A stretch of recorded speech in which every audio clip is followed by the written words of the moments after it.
The bottle was not marked poison, so Alice ventured to taste it. The liquid had a sort of mixed flavour of cherry tart, custard, pineapple, roast turkey, toffee, and hot buttered toast. And Alice found she had very soon finished it off.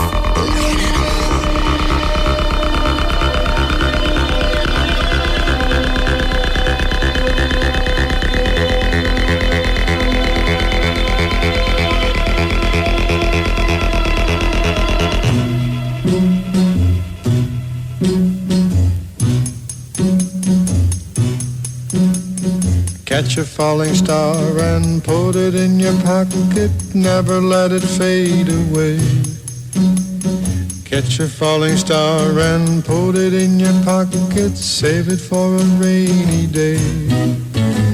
For love may come and tap you on the shoulder some starless night.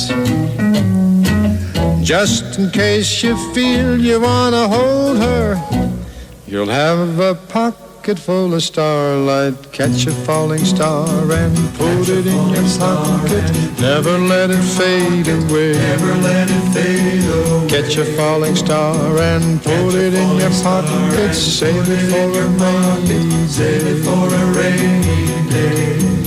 For love may come and tap you on the shoulder some starless night. And just in case you feel you wanna hold her, you'll have a pocket full of starlight. Pocket full of starlight. Catch a falling star and put it in your pocket, never let it fade away. Never let it fade away. Catch a falling star and put it in your pocket, save it for a rainy day. Save it for a rainy, rainy, rainy day. For when your troubles start multiplying, and they just might, it's easy to forget them without trying. With just a pocket full of starlight, catch a falling star and put it in your pocket, never let it fade away. Never let it fade away. Catch a falling star and put it in your pocket, save it for a rainy day. Save it for a rainy day. Save it for a rainy day.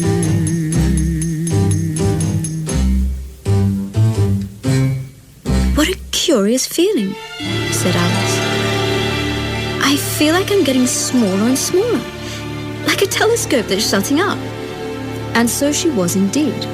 She was now only 10 inches high, and her face brightened up at the thought that she was now the right size for going through the little door into that lovely garden.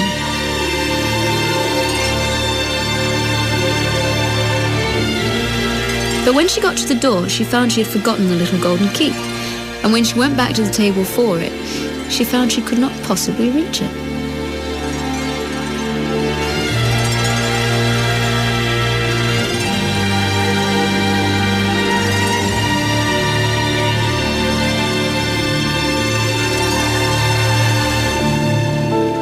Soon, her eye fell on a little glass box that was lying under the big glass table.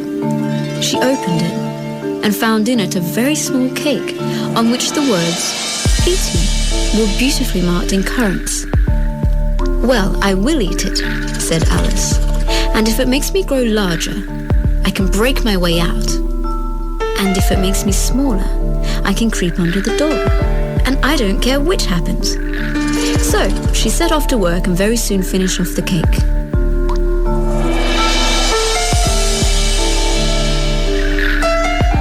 "Curiouser and curiouser," cried Alice. "Now I'm opening out like the biggest telescope there ever was. Goodbye, feet!" For when she looked down at her feet, they seemed to be almost out of sight. They were getting so far off. Then her head struck the roof of the hall, for she had grown to rather more than 9 feet high, and she at once took up the little glass key and hurried off to the garden door.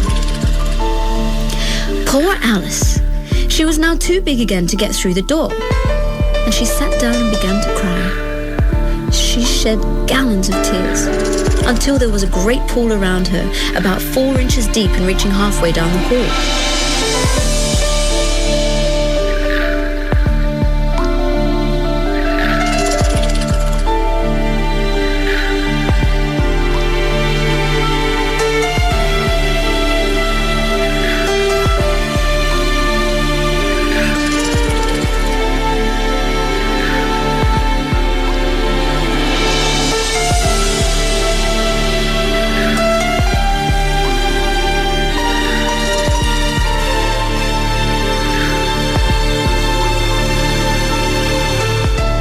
After a time, she heard a little pattering of feet in the distance, and she hastily dried her eyes to see what was coming.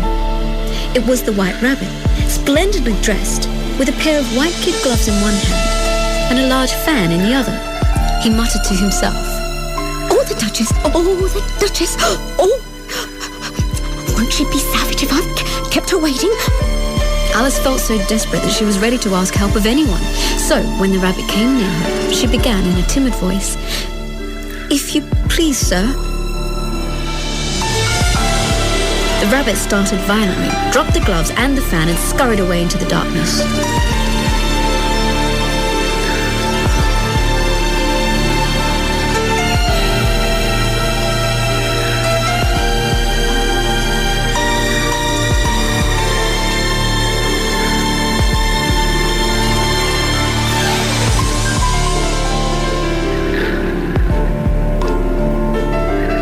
Alice took up the fan and gloves, and, as the hall was very hot, fanned herself. Dear, dear, how queer everything is today. I wonder if I've been changed. But how to tell? She thought hard. I know, she said, clapping her hands in triumph. I'll see if I know all the things I knew yesterday.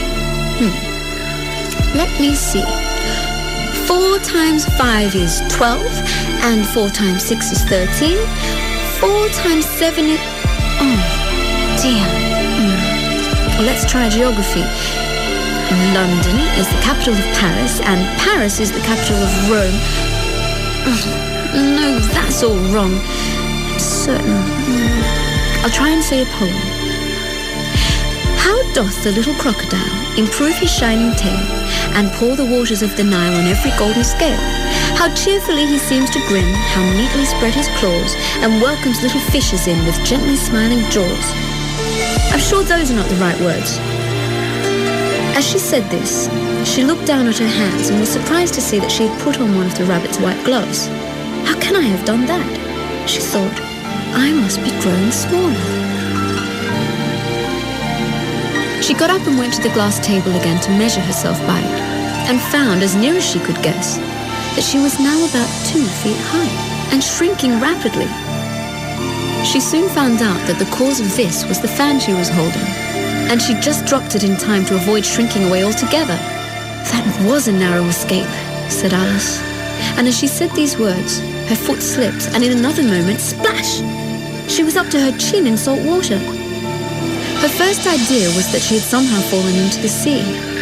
And in that case, I can go back by railway, she said to herself.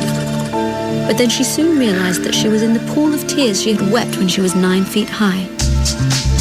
Alice in Wonderland, narrated by Kylie Minogue. Soundtrack by Paul Oakenfold.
I wish I hadn't cried so much, said Alice as she swam about.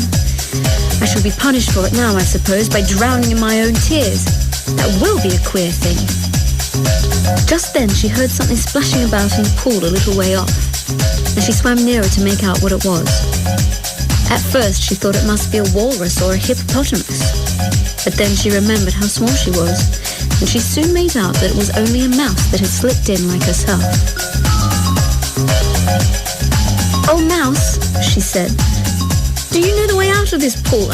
I'm very tired of swimming about here. Oh, Mouse." The mouse looked round at her and said, "Why don't you swim to the shore?" It was getting high time to go, for the pool was getting quite crowded with the birds and animals that had fallen into it. There were a duck, a dodo, and an eaglet, and several other curious creatures. So Alice took the mouse's advice and swam to the shore, where she spied a large mushroom, about the same height as herself, and on it sat a large blue caterpillar with its arms folded, quietly smoking a long hookah pipe. He looked at her for a long time in silence, and at last he took the hookah from his mouth and said, in a languid, sleepy voice, "Who are you? And are you content?" "Well, I should like to be a little larger, sir. You see, I think I must be about 3 inches tall, and that's such a wretched height to be." "It is a very good height indeed," said the caterpillar angrily, rearing itself upright as it spoke. It was exactly 3 inches high. "But I'm not used to it," pleaded poor Alice. The caterpillar yawned once or twice and shook itself. Then it got down off the mushroom and crawled away into the grass, merely remarking as it went, "This side will make you grow taller, and that side will make you grow shorter." "This side of what?" thought Alice. "Of the mushroom," said the caterpillar, just as if she had asked it aloud. And in another moment, it was out of sight.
As the mushroom was perfectly round, it didn't strictly have any sides.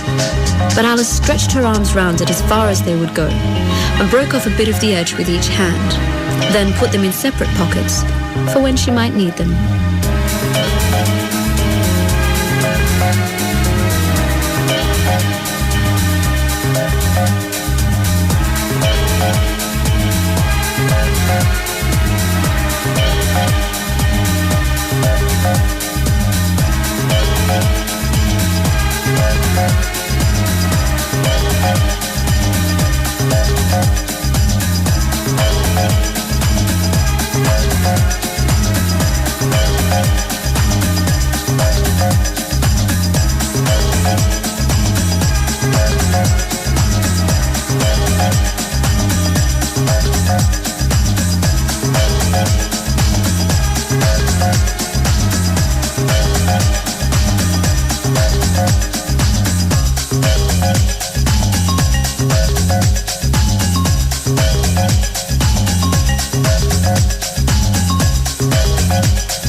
Oakenfold urban soundtracks across the galaxy.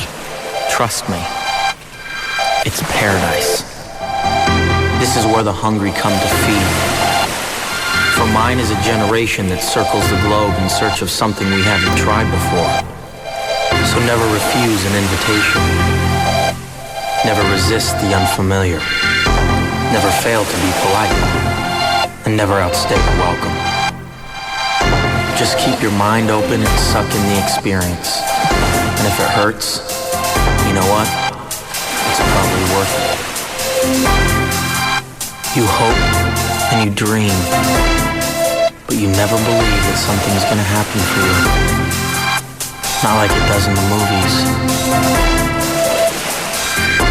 And when it actually does, you expect it to feel different. More visceral, more real. I was waiting for it to hit me. Everything seemed to have changed since her swim in the pool, and the great hall with the glass table and the little door had vanished completely.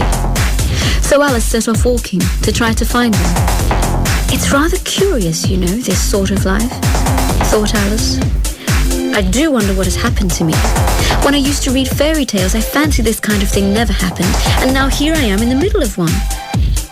There ought to be a book written about me, that there ought. Hit me. As she thought this, she came suddenly upon an open place with a little house in it, about 4 feet high. She opened the front door and went in. The door led right into a large kitchen, which was full of smoke from one end to the other. A duchess was seated on a 3-legged stool in the middle, nursing a baby. The cook was leaning over the fire, stirring a large cauldron which seemed to be full of soup. There's certainly too much pepper in that soup, Alice said to herself, as well as she could for sneezing. There was certainly too much of it in the air. Even the duchess sneezed occasionally. And the baby was sneezing, and howling. The only thing in the kitchen which did not sneeze was a large cat which was sitting on the hearth and grinning from ear to ear. "Please, would you tell me," said Alice a little timidly, "why your cat grins like that?" "It's a Cheshire cat," replied the Duchess. And that's why. I didn't know that Cheshire cats always grinned. In fact, I didn't know cats could grin. Well, all cats can, and most of them do. I don't know of any. My cat Dina doesn't grin, Alice said. You don't know much, and that's a fact.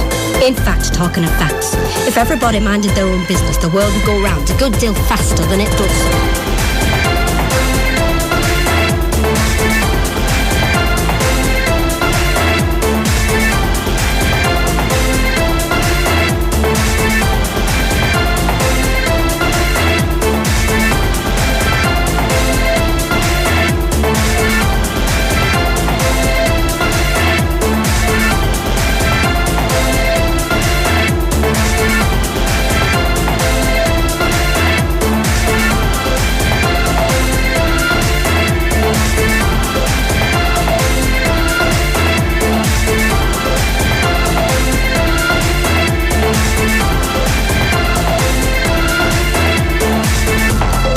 Alice did not care at all for the tone of this last remark, which would not be an advantage. Just think of the havoc it would play with the day and night. You see, she continued, the Earth takes 24 hours to turn round on its axis. Talking of axis, said the Duchess, chop off her head. Alice glanced rather anxiously at the cook to see if she meant to take the hint. But the cook was busy stirring the soup and did not seem to be listening. Then the Duchess flung the baby at Alice. Here, you nurse it for a bit. I've got to get ready to play croquet with the Queen, she said, and she hurried out of the kitchen. The cook threw a frying pan after her as she went out, but it just missed her. Alice caught the baby with difficulty, as it was a queer-shaped little creature. It began to grunt. There could be no doubt it had a very turned-up nose, much more like a snout than a real nose. Alice did not like the look of the thing at all. She carried it out into the open air, and it grunted again. Alice was just beginning to think to herself, now what am I going to do with this creature when I get it home? When it grunted a third time so violently that Alice looked down into its face with some alarm. This time there could be no mistake. It was neither more nor less than a pig, and she felt that it would be quite absurd for her to carry it further. So she set the little creature down and felt quite relieved to see it trot off into the wood. If it had grown up, she said to herself, it would have made a dreadfully ugly child. But it makes rather a handsome pig, I think. And she began thinking over other ugly children she knew, who might do very well as pigs, when she was a little startled by seeing the Cheshire Cat sitting on a bough of a tree a few yards off. The cat only grinned when it saw Alice. It looked good-natured, she thought. Still, it had very long claws and a great many teeth. So she felt that it ought to be treated with respect.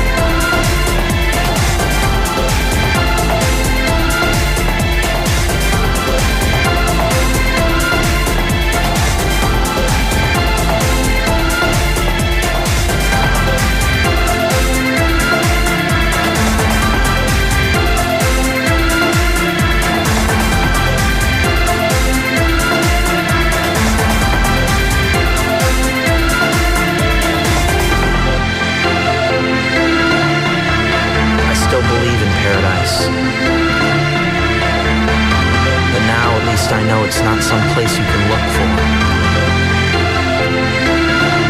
because it's not where you go. It's how you feel for a moment in your life.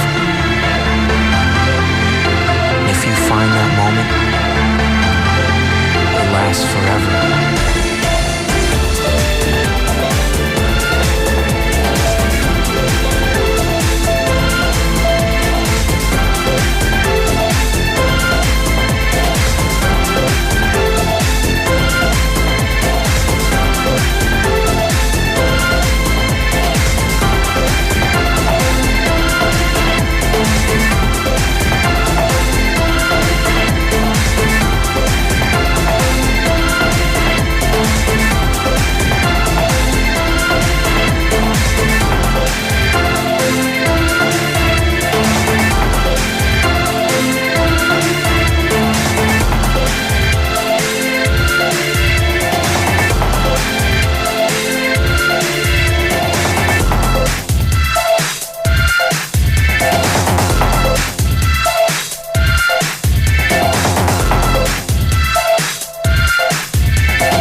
forever, last forever, last forever, last forever, last forever, last forever, last forever, last forever, last forever, last forever.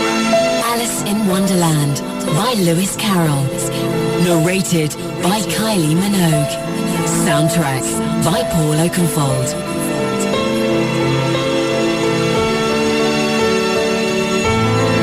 Cheshire Puss, would you please tell me which way I ought to go from here? That depends a good deal on where you want to get to, said the cat. I don't much care where, said Alice. Then it doesn't matter which way you go. As long as I get somewhere, Alice added as an explanation. Oh, you're sure to do that, said the cat. If you only walk long enough.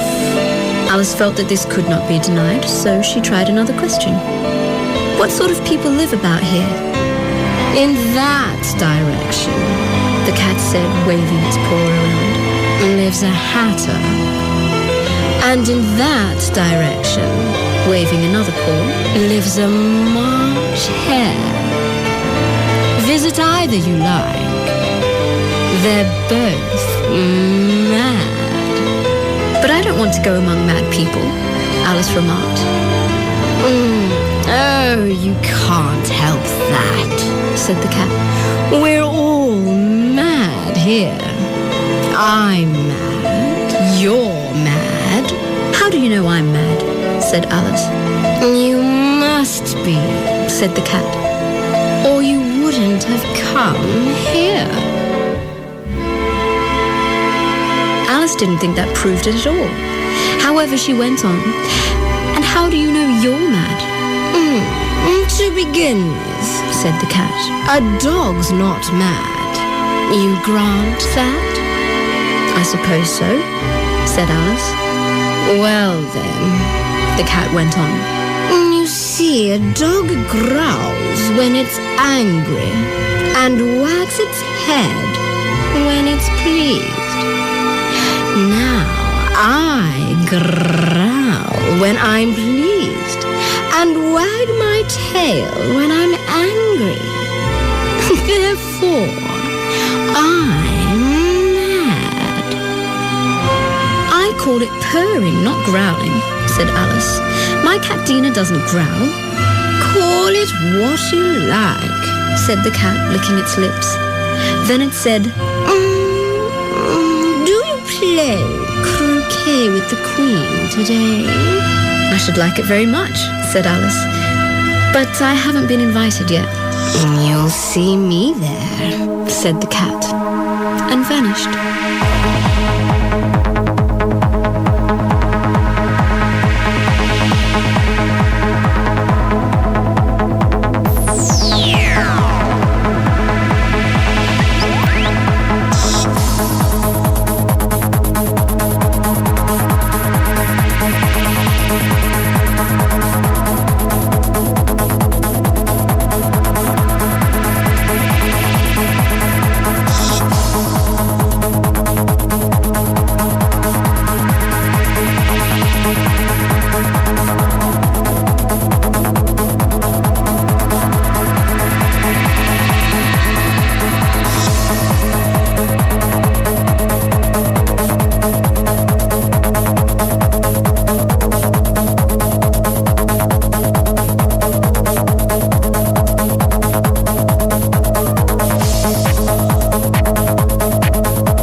gone much further before she came in sight of the house of the March Hare.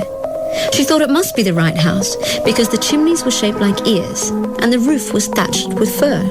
There was a table set out under a tree in front of it, and the March Hare and the Hatter were having tea at it. A dormouse was sitting between them, and the other two were using it as a cushion, resting their elbows on it. No room, no room, they cried out when they saw Alice coming. There's plenty of room, said Alice indignantly, and she sat down in a large armchair at one end of the table.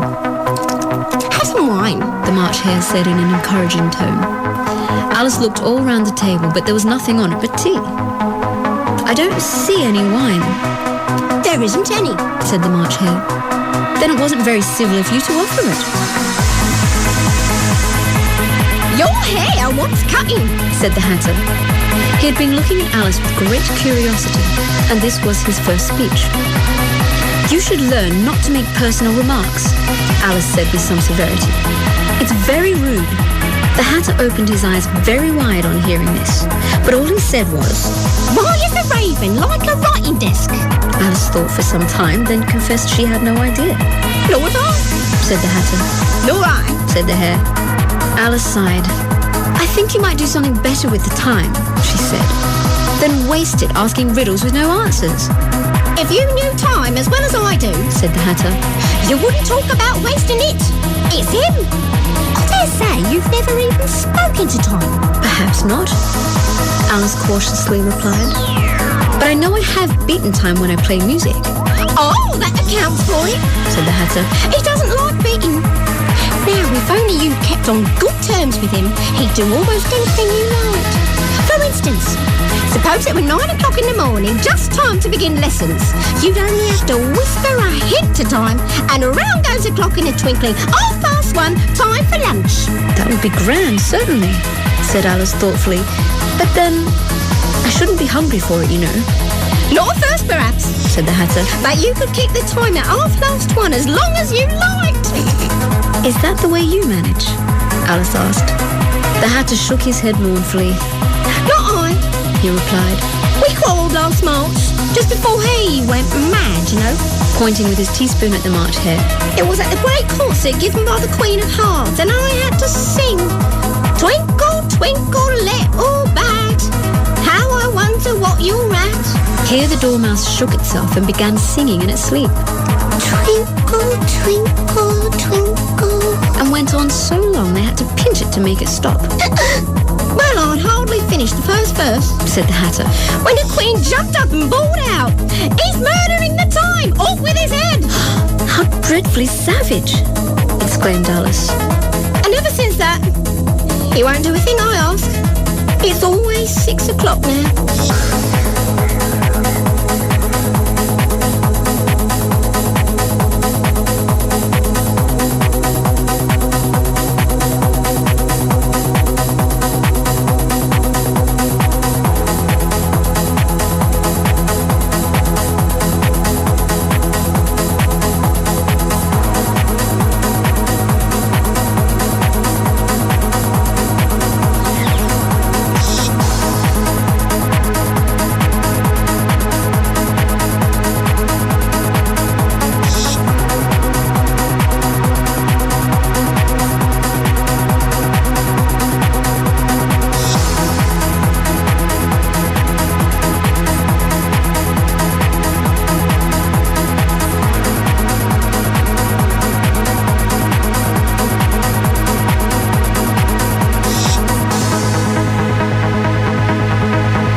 This is Laura.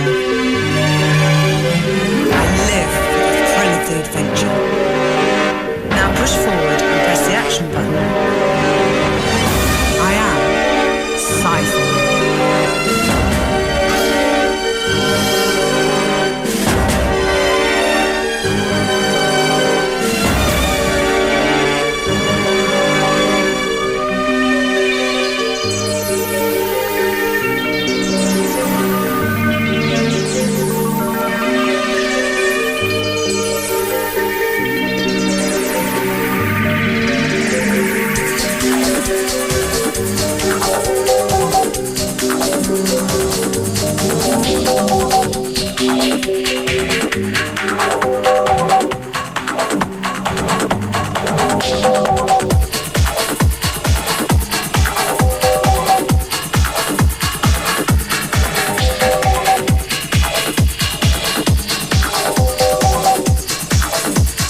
Alice in Wonderland. Narrated by Kylie Minogue. Soundtrack by Paul Oakenfold. This is Lara. Tap backwards and I'll jump off backwards. Now push forward and press the action button.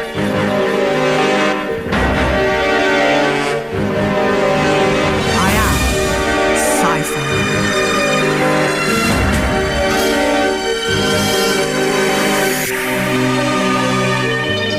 A bright idea came into Alice's head.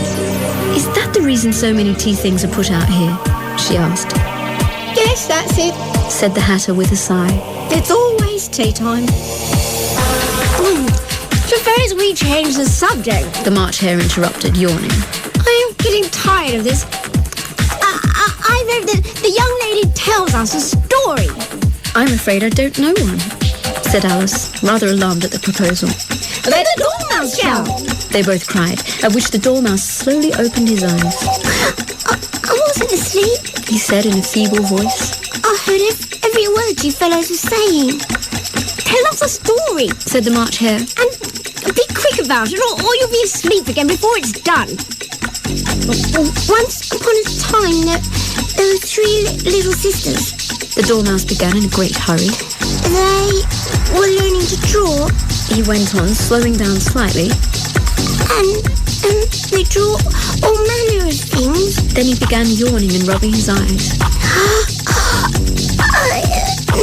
Everything they drew began with an N. The Dormouse had closed his eyes by this time and was going off into a doze. But on being pinched by the Hatter, it woke up again with a little shriek and went on. Like the moon and memory and muchness. You know you say things as much as a muchness. Did you ever see such a thing as a muchness? Really? Now you ask me, said Alice, very much confused. I don't think... Then you shouldn't talk, said the Hatter. This piece of rudeness was more than Alice could bear, and she got up in great disgust and walked off. The Dormouse fell asleep instantly, and the last time she saw the Hatter and the Hare, they were trying to put it into the teapot.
was the stupidest tea party I ever was at in all my life, said Alice as she picked her way through the wood. Just as she said this, she noticed that one of the trees had a door leading right into it. That's very curious, she thought. But everything's curious today, so I may as well go in at once. And in she went.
Wonderland. Narrated by Kylie Minogue.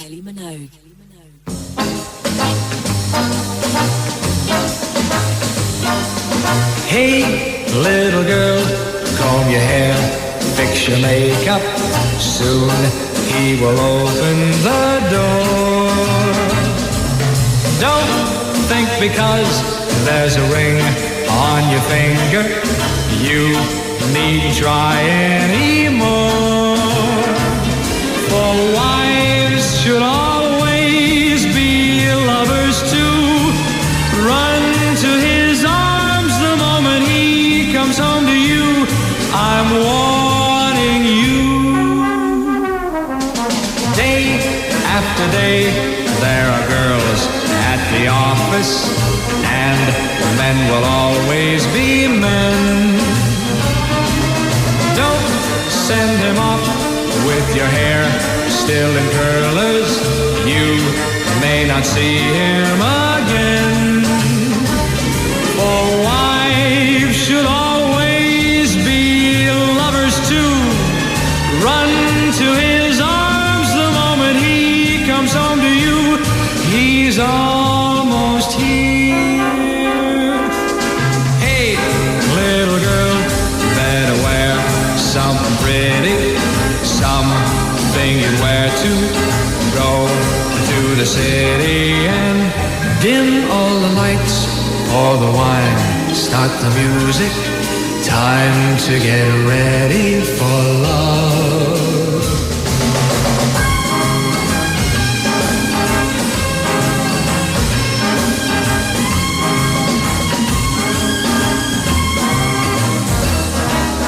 Dim all the lights, pour the wine, start the music.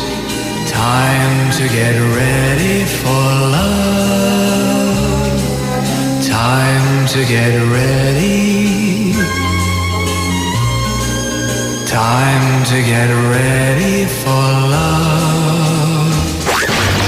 Paul Oakenfold urban soundtracks, where words are only half the story.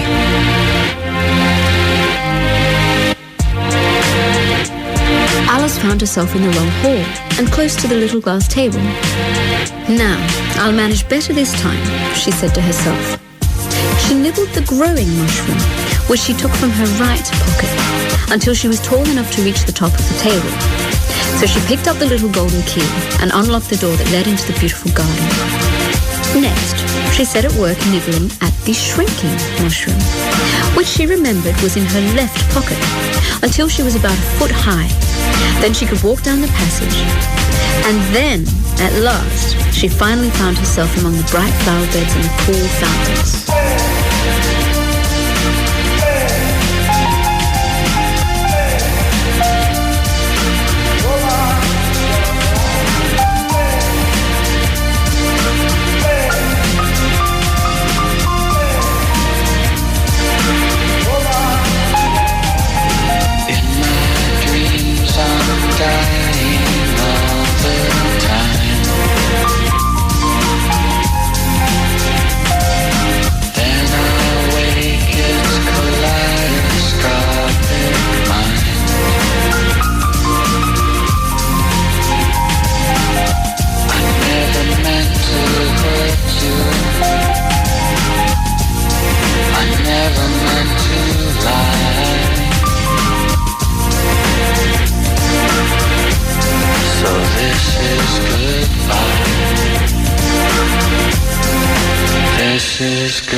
A large rose tree stood near the entrance to the garden.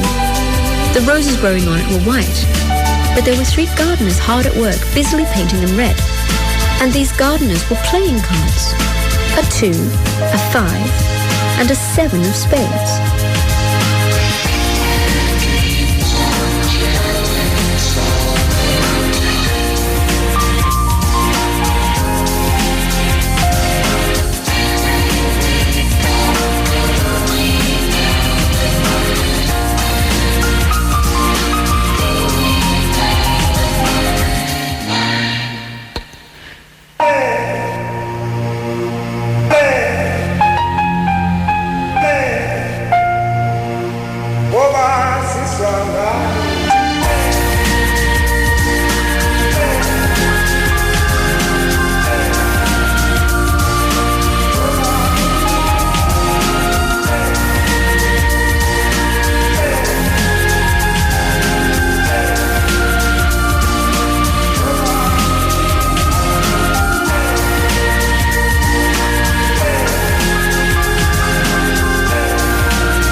Look out now, 5, said 2. Don't go splash and pay it over me like that.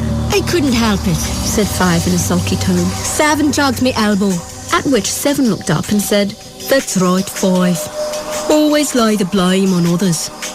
You can talk, said 5. I heard the Queen say only yesterday that you deserve to be beheaded. 7 flung down his brush and had just begun, well, of all the unjust things, when his eye chanced to fall on Alice as she stood watching them, and he checked himself suddenly. The others looked round also, and all of them bowed low. Would you tell me, said Alice, a little timidly, why you are painting those roses? Two began in a low voice. Well, miss, the fact is that this here ought to have been a red rose tree, and we put a white one in by mistake. And if the Queen were to find out, we should all have our heads cut off. At that moment, Five, who had been anxiously looking across the garden, called out, The Queen, the Queen! And all three gardeners instantly threw themselves flat upon their faces as the royal procession approached. There were 10 soldiers, all shaped like the three gardeners, oblong and flat and bearing clubs. 10 courtiers, ornamented all over with diamonds. The 10 royal children, ornamented all over with hearts. Then the guests, mostly kings and queens, whom Alice saw included the White Rabbit. They all came to a halt, and the Knave of Hearts grandly announced, Pray silence for the King and Queen of Hearts!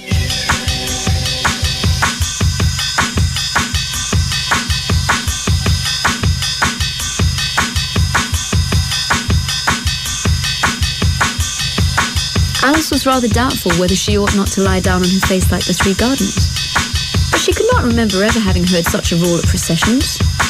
And besides, what would be the use of processions, thought she, if everyone had to lie down so they couldn't see it? So, she stood still where she was and waited.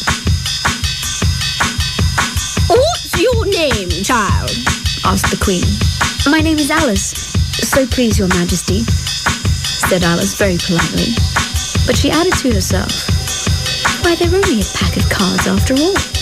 I needn't be afraid of them. And who are these? Said the Queen, pointing to the three gardeners who were lying round the rose tree. How should I know? Said Alice, surprised at her own courage. It's no business of mine. The Queen turned crimson with fury, and after glaring at Alice for a moment like a wild beast, screamed, Off with her head! Off! Nonsense, said Alice very loudly and decidedly. And the Queen fell silent. The King laid his hand upon her arm. Consider, my dear, she is only a child. The Queen turned angrily away from him. Then Alice heard a timid voice at her side. It's a very fine day. And she turned to see the White Rabbit, who was peering anxiously into her face. Very, said Alice. Where's the Duchess? She said she was coming to play croquet with the Queen. Hush, hush, said the Rabbit in a low, hurried tone. Then he put his mouth close to Alice's ear and whispered, She's under sentence of execution. What for? Said Alice. She's boxed the Queen's ears. The Rabbit began. Alice gave a little scream of laughter. Oh, hush, said the Rabbit in a frightened tone. The Queen will hear you. You see, she came in rather late, and the Queen said, Get to your places for the croquet! Shouted the Queen in a voice like thunder, and people began running about in all directions, tumbling up against each other. Alice thought she had never seen such a curious croquet ground in all her life. It was all ridges and furrows. The balls were live hedgehogs, the mallets live flamingos, and the soldiers had to double themselves up and to stand on their hands and feet to make the arches. The Queen invited Alice to join in, and the game began.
Wonderland by Lewis Carroll. Narrated by Kylie Minogue. Soundtrack by Paul Oakenfold.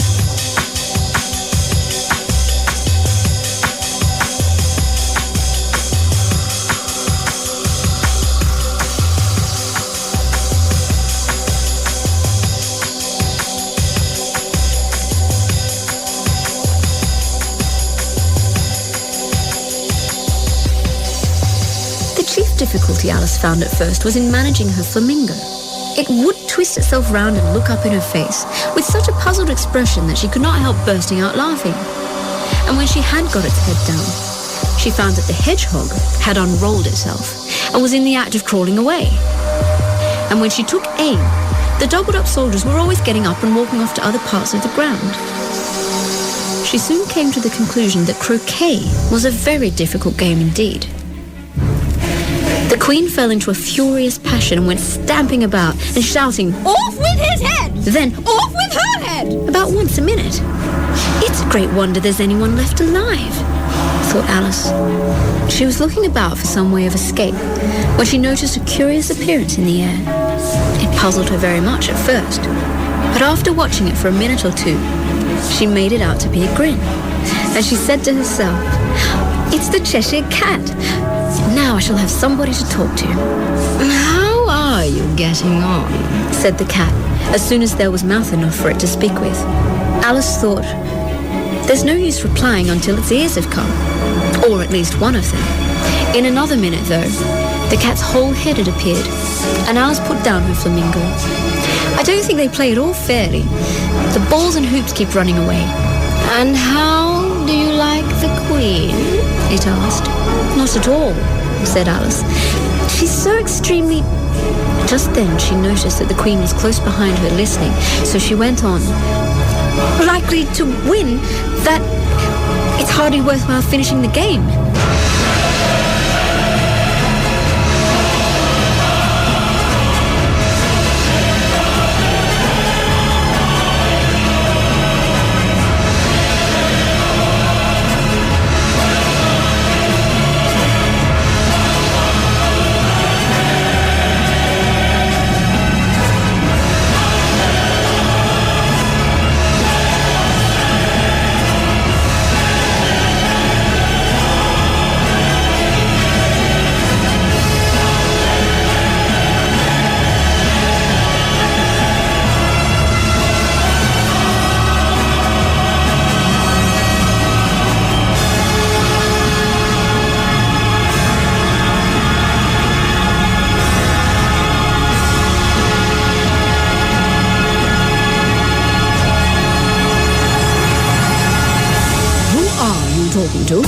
Said the King, coming up to Alice and looking at the cat's head with great curiosity.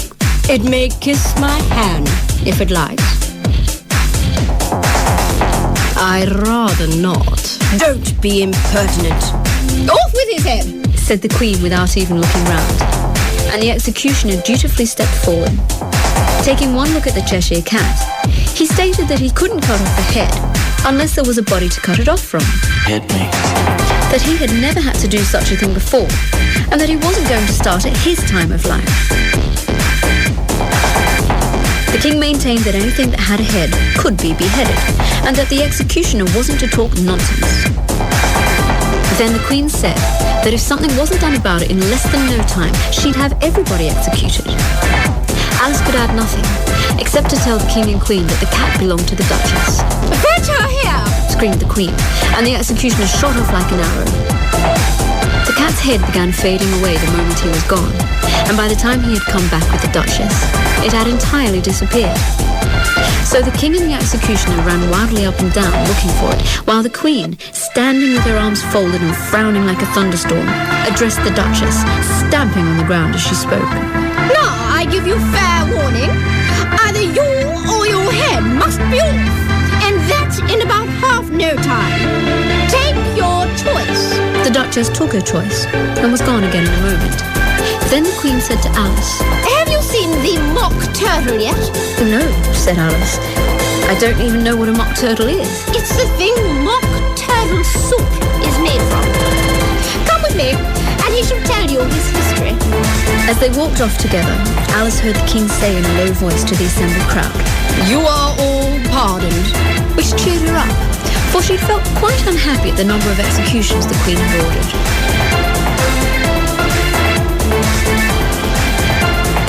They very soon came upon a griffin, lying fast asleep in the sun. "Oh, lazy thing," said the queen, "and take this young lady to see the mock turtle." At this, the griffin sat up and rubbed its eyes. Then it watched the queen till she was out of sight. Then it chuckled. "What fun!" "What is the fun?" said Alice. "Why, she is," said the griffin. "She never executes nobody, you know. Come on!" They had not gone far before they came upon the mock turtle, sighing as if his heart would break. "Oh, it's all show, that," said the griffin. "He hasn't got no real sorrow, you know."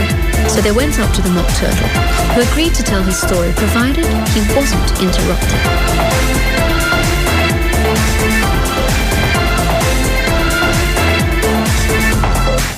"Once," he said with a deep sigh, "I was a real turtle, and I went to school in the sea.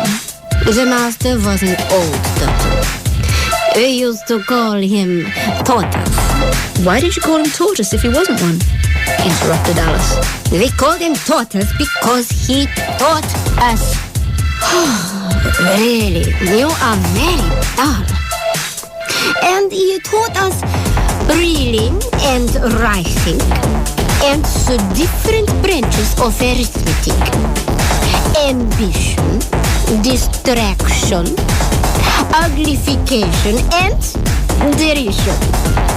Then there was mystery, ancient and modern, and drolling, which included stretching and fainting in coils." "What was that like?" asked Alice. "Well, I can't show it to you myself," said the mock turtle. "I'm too stiff. And the griffin never learned it." "Hadn't time," said the griffin. "I went to the classical master there. What an old crab he was. He taught laughing and grief." "And how many hours a day did you do lessons?" inquired Alice. 10 hours the first day," said the mock turtle. 9 the next, and so on." "What a curious plan," exclaimed Alice. "That's the reason they're called lessons," the griffin remarked. "Because they lesson from day to day." Both creatures hid their faces in their paws. At last the mock turtle recovered his voice and with tears running down his cheeks went on. "You were perhaps never introduced to a lobster, so you can have no idea what a delightful thing a lobster quadrille is." "No, indeed," said Alice. "What sort of dance is it?" 2 lines on the shore," cried the mock turtle. "Grab your lobster by the claw, advance and back, honor that lobster and change lobsters. Then throw your lobster as far out into the sea as you can and swim after it. Turn a somersault in the sea, then back to land again." Then the two creatures, who had been jumping about like mad things all the time, sat down again very sadly and quietly and looked at Alice. "Would you like to see a little of it?" asked the mock turtle. "Very much indeed," said Alice. So they began solemnly dancing round while the mock turtle sang this song. "Will you walk a little faster?" said a Viking to a snail. "There's a porpoise close behind us and he's treading on my tail. See how eagerly the lobsters and the turtles all advance? They are waiting on the shingle. Will you come and join the dance? Will you, won't you, will you, won't you, will you join the dance? Will you, won't you, will you, won't you join the dance?" You can really have no notion how delightful it will be when they take us up and throw us with the lobsters out to sea. But the snail replied, too far, and gave a look askance. Said he thanked the Viking kindly, but he would not join the dance. Would not, could not, would not, could not, would not join the dance. Would not, could not, would not, could not join the dance. What matters it how far we go, his scary friend replied. There is another shore, you know, upon the other side. The further off from England, the nearer is to France. Then turn your pale, beloved snail, but come and join the dance. Will you, won't you, will you, won't you, will you join the dance? Will you, won't you, will you, won't you join the dance? Thank you, said Alice. It's a very interesting dance to watch, although she felt very glad it was over at last. Now, tell us your story, said the Gryphon. Oh yes, do, implored the Mock Turtle. But just as Alice had begun telling the curious tale of what had happened to her that day, a cry of, "The trial's beginning!" was heard in the distance. Come on, cried the Gryphon, who took Alice by the hand and hurried off with her. What trial is it? Alice panted as she ran. But the Gryphon only answered, "Come on!" and ran all the faster, leaving the Mock Turtle far behind. I still believe in paradise. But now at least I know it's not some place you can look for. Because it's not where you go. It's how you feel for a moment in your life. If you find that moment, it lasts forever.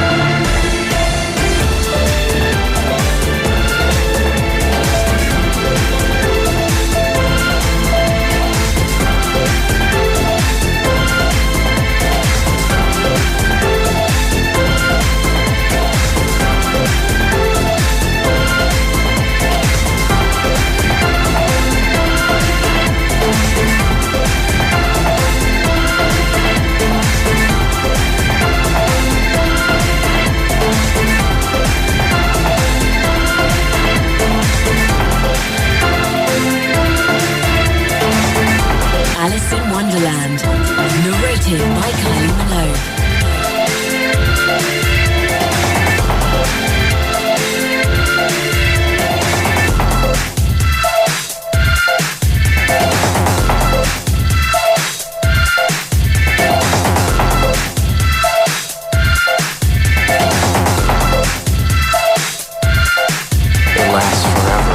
Forever, lasts forever, lasts forever, lasts forever, lasts forever, lasts forever, lasts forever, lasts forever.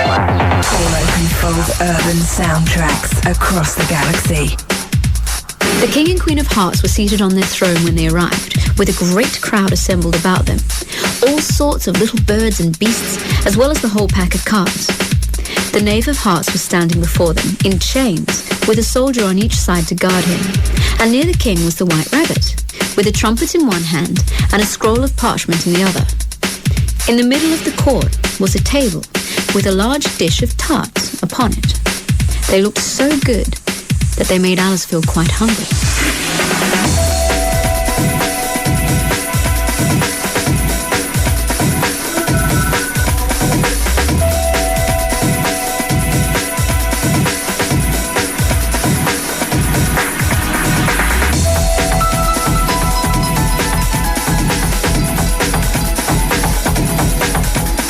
Was acting as judge and wore his crown over a wig. He did not look at all comfortable, and it was certainly not becoming. And that's the jury box, thought Alice, and those 12 creatures all writing on slates are the jurors. Herald, read the accusation, said the king. On this, the White Rabbit blew 3 blasts on the trumpet, and then unrolled the parchment scroll and read as follows. The Queen of Hearts, she made some tarts, all on a summer's day. The Knave of Hearts, he stole those tarts and took them quite away. Call the first witness, said the king. You call my name.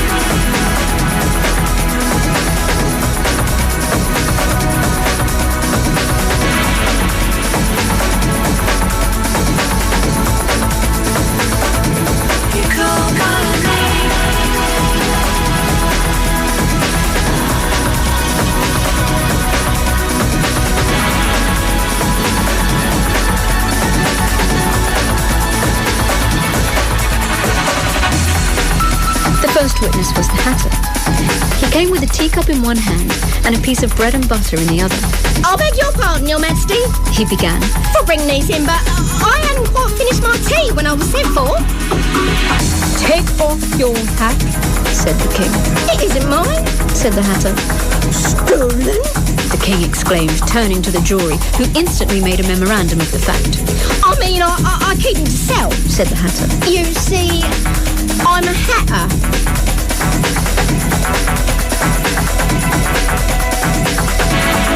Here the queen put on her spectacles and began staring hard at the hatter, who turned pale and fidgety. Give your evidence, said the king. And don't be nervous, or I'll have you executed on the spot. Just at this moment, Alice felt a very curious sensation, which puzzled her a great deal until she made out what it was. She was beginning to grow larger again. I wish you wouldn't squeeze so, said the dormouse, who was sitting next to her. I can hardly breathe. I don't know anything, continued the hatter, who was trembling so much that he had shaken off both his shoes and was kneeling on the floor of the witness box. Well, if you don't know anything about it, said the king, you may stand up. I can't go no lower, said the hatter. I'm on the floor as it is. Here a guinea pig cheered and was immediately suppressed by the officers of the court. You may go, said the king to the hatter, who hurriedly left without even waiting to put on his shoes. And just take off his head outside, the queen added. But the hatter was out of sight before any officers could catch him.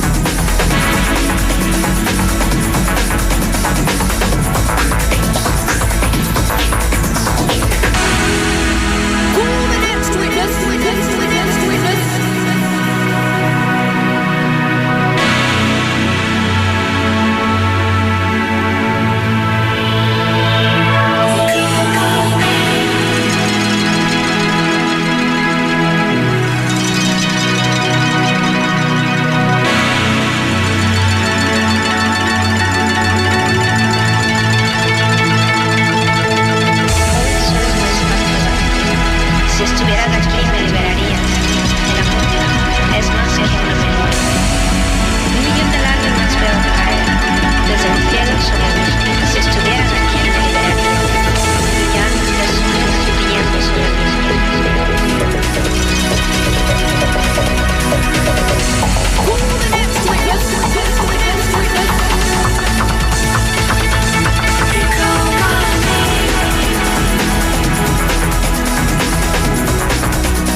witness was the Duchess's cook. She carried a pepper box in her hand, and the people near her all began sneezing at once. "Give your evidence," said the king. "Shan't," said the cook. The king looked anxiously at the White Rabbit, who said in a low voice, "Your Majesty must cross-examine this witness." "Well, if I must, I must," the king said with a melancholy air. "Well, what are tarts made of?" "Pepper, mostly," said the cook. "Treacle," said a sleepy voice behind her. "Behead that dormouse!" the queen shrieked out. "Suppress him! Pinch him! Or with his whiskers!" Ooh, Lordy, my trouble so hard. Ooh, Lordy, my trouble so hard. Don't nobody know my trouble but God. Don't nobody know my trouble but God. Ooh, Lordy, my trouble so hard. Ooh, Lordy, my trouble so hard. Don't nobody know my trouble but God. Don't nobody know my trouble but God. Ooh, Lordy, trouble so hard. Ooh, Lordy, trouble so hard. Don't nobody know my trouble but God. Don't nobody know my trouble but God. Went down the hill the other day, so got happy and stayed all day. Went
trouble so hard. Don't nobody know my trouble but God. Don't nobody know my trouble but God.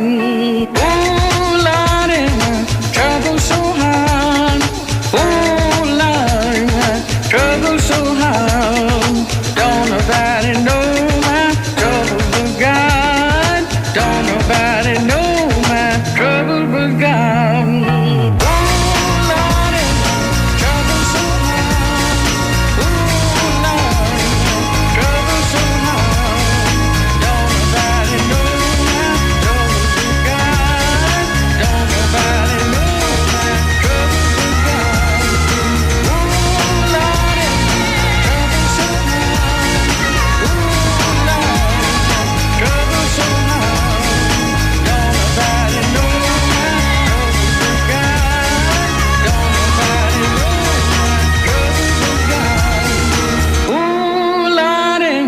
Trouble so hard, oh Lord, my trouble so hard. Don't nobody know my trouble but God. Don't nobody know my trouble but God. For some minutes, the whole court was in confusion, getting the dormouse turned out, and by the time they had settled down again, the cook had disappeared.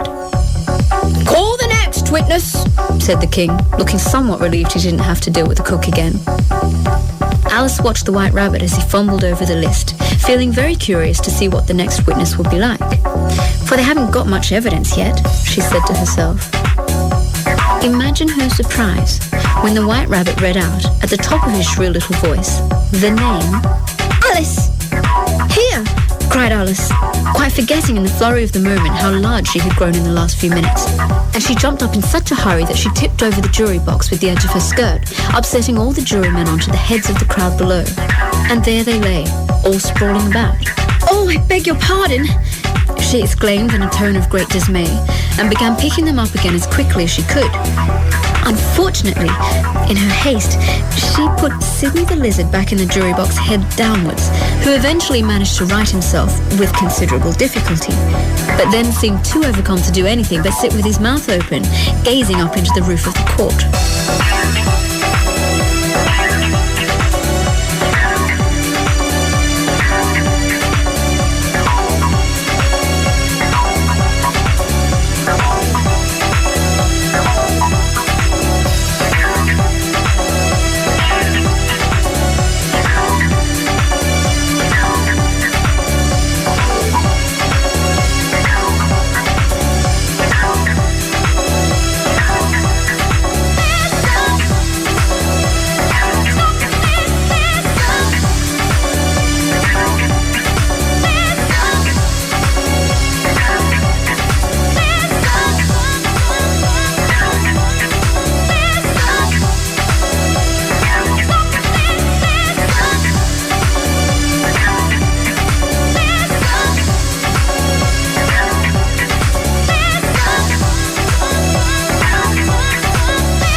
about this business of the cakes? The king said to Alice. Nothing, said Alice. Nothing whatever? Persisted the king. Nothing whatever, said Alice.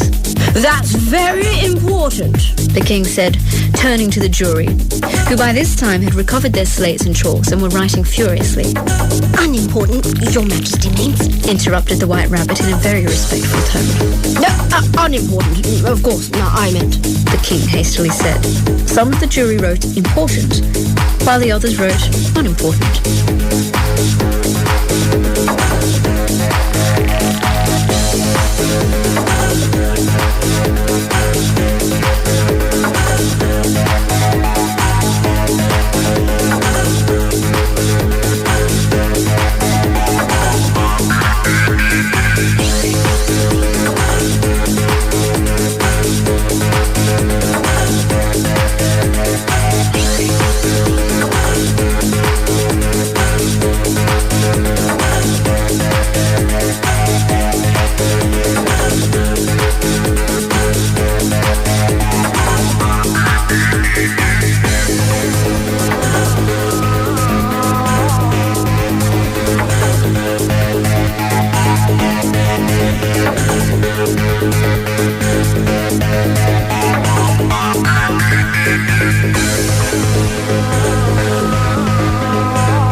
cried the king. No, said the queen. sentence first, verdict afterwards. Stuff and nonsense, said Alice loudly. The idea of having the sentence first. Hold your tongue, said the queen, turning purple. I won't, said Alice.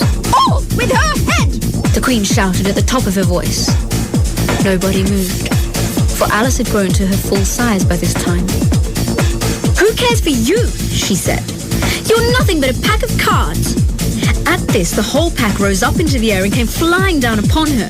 She gave a little scream, half of fright and half of anger, and tried to beat them off, and found herself lying on the bank, with her head in the lap of her sister, who was gently brushing away some dead leaves that had fluttered down from the trees upon her face.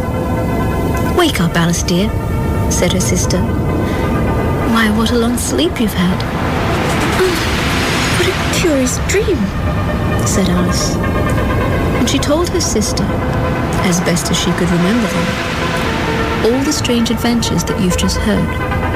And when she had finished, her sister kissed her and said, It was a curious dream, dear, certainly. But now run into your tea, it's getting late. So Alice got up and ran off, thinking while she ran, as well she might, what a wonderful dream it had been. Never been here, how about you? Smile at my answer, giving me the chance to be held and understood. Leave me laughing without crying, it's no use denying. Many times I've tried, love has never felt as good. Downtown, way up in the air, my heart's pounding, know that I'm aware. You make it easy to watch the world we love. You make it easy to let the past be done. You make it easy. How'd you do it? How'd you find me? How did I find you? How can this be true? To be held and understood. Keep it coming, no one's running. Lesson I'm learning, blessings I deserve. Galaxy, the Galaxy Weekend. Galaxy.